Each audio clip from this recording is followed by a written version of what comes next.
I was going to tell you another cow joke to kick this one off, but I can't because it's past your bedtime.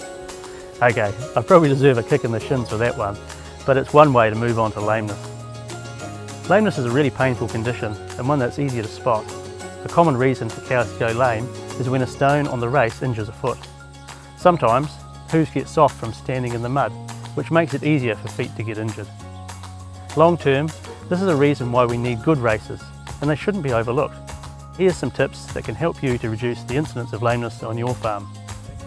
So Mark, what are the steps you take to prevent lameness on your farm? At the start of the season, every year we sit down with staff, especially if we have new staff, and we go over everything again about getting cows from paddocks and around the cow yard, not pushing cows, letting them take their own time.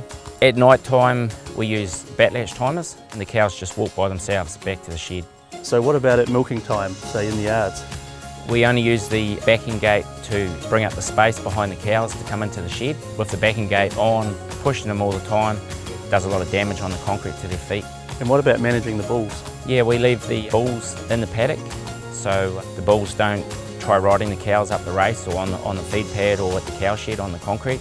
It greatly reduces lameness on the cows and also the bull, and we go back and get the bull after milking and let those bulls walk back on their own accord back to the other herd. So what is your treatment program for lame cows? When the staff are bringing them to the shed or myself, we'll take down a number of any lame cows that we have. When they're in the shed, we'll draft them out, lift up their feet and assess the problem. Then we'll give her a shot of Ketamax to help with inflammation. It's an anti-inflammatory, so it helps and gets you back, walking on it a lot better and eating grass. If we think we can treat it, we will then trim it with a knife or the pruners, and if there's a stone bruise, we will relieve the pressure from the stone bruise, and also we'll give her a shot of penicillin if she needs it. The second day, if she's no better off, we will then ring the vet and get them to come out to have a look. These are all great ways to minimise the issue, and we all know that when you're leaving a concert, pushing just doesn't get you out any faster, but it sure as heck creates havoc.